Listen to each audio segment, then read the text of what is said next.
If you're looking for the top tips, strategies, and mistakes to avoid in Google Ads, I've actually jam-packed everything into this video. So sit tight, put your phone away, because I'm gonna be breaking down these advanced strategies and easy wins that I've learned over the past 10 years advertising in Google.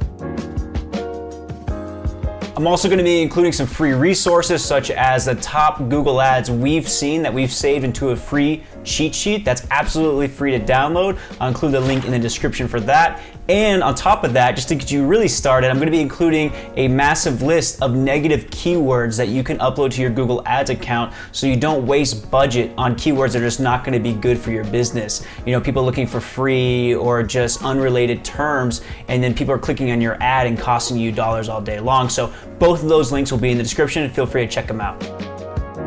So here we are inside of a Google Ads account. In order to see your search queries, also known as your search terms, you're going to have to click over into a campaign or an ad group and go ahead and select the keywords you want to see the search terms for. And what this does is this shows you the actual search queries or terms someone used that triggered your ad, and then they clicked on your ad. So what you can do is click on the search terms once you've selected all your keywords. I'm just going to select all 51 for this account and click on the search terms button. So once you've clicked on search terms, it's actually just going to take you to this section right here. And all this does is shows you all the exact search terms someone searched before clicking on your ad, and how many impressions it got too as well. And if you want to see specific search terms for specific keywords, you can do that just by selecting those exact keywords. Anyways, here we are, and what this is basically a nice master list to give you new ideas for what keywords people are actually looking for in finding your product, service, or solution, and then adding them to their own ad group and giving them a phrase match, broad match, modified, or exact match, match type, so you can bid on them accordingly. Also, what this does is this tells you what kind of keywords you don't want to be appearing for, because you'll see someone clicking on your ad for an irrelevant search, you know they're not going to convert, and you're like, how do they find my ad in the first place? This list will give you a bunch of ideas of what to exclude for keywords that are specific to your niche. So this next one is really basic, and I'm sorry for the more advanced viewers. I'm going to be super quick, I promise, but use remarketing audiences. I see a lot of people not utilizing this enough. Go into Audience Manager, and if you don't know how to do this, go into search and just type in Audience Manager. It'll be right there. Once you're here, you're underneath the remarketing tab. You can go in and create any remarketing audiences that you need. So I can create website visitors, people who visited my web pages or specific landing pages, app users, YouTube users, and customer lists. So go ahead and just build these really quick. It's an easy, low-hanging fruit to get people to convert who didn't convert on the first visit or engagement with your brand.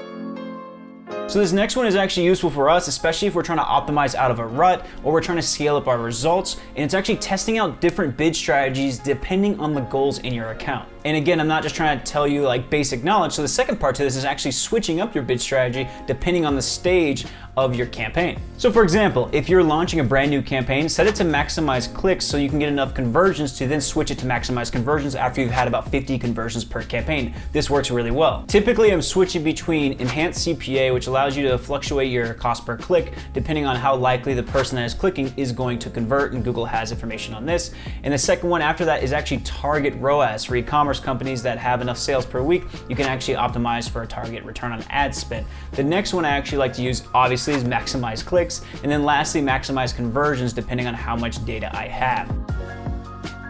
So while we're on the subject of testing out different bid strategies, here's a mistake to avoid. Do not use target CPA and target ROAS out the gate. The reason being is that you haven't given your campaigns enough conversion data for Google's algorithm to even optimize for these things. So you're gonna have a better time going after maximize clicks before going after target CPA or target ROAS. And then after maximize clicks, you'll have a better time going after maximize conversions. You wanna give the algorithm enough information before it says, okay, I know what to do now to get those target CPA numbers and target ROAS.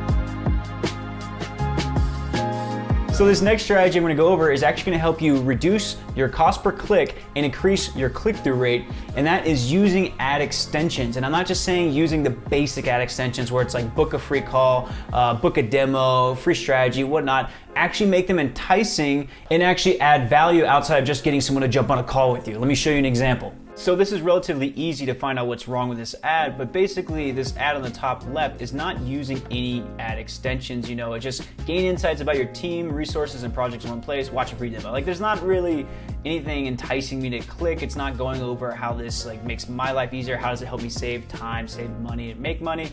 And then here's an example of how you should be using ad extensions. Obviously have your ad copy really well built out, but basically the ad extensions Harvest is using is pricing, forecasts, for time tracking tips, and how to price projects. Do you notice how they're not just saying free call, free strategy, free analysis, book a demo today, right? In fact, none of these even say book a demo. They're trying to give value outside of that high friction ask to get you on the demo call. And this can also help people quickly find out the pricing.